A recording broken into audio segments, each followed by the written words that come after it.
عام آدمی اور سفید پوش طبقے کو ریلیف دینے کے لیے ضلعی حکومت نے کمر کس لی ہے۔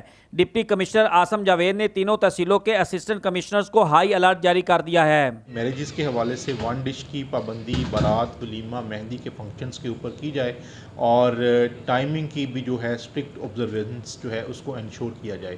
ضلعی انتظامیہ کی طرف سے شادی بیاہ اور دیگر تقریبات میں ون ڈش پر عمل درآمد کروانے کے لیے ڈی سی نے تمام تاجر تنظیموں کو حکومت پنجاب کے زیرو ٹالرنس پالیسی کے بارے میں بھی آگاہ کر دیا۔ یہ جو انیشیٹو لیا ہے گورنمنٹ آف پنجاب نے، میرے خیال سے بہت اچھا انیشیٹو ہے، کیونکہ اس میں سب سے زیادہ ریلیف جو ہے غریب آدمی کو ملے گا، کیونکہ جس طرح کم خرچہ ہوگا اتنا وہ خوشحال ہوگا۔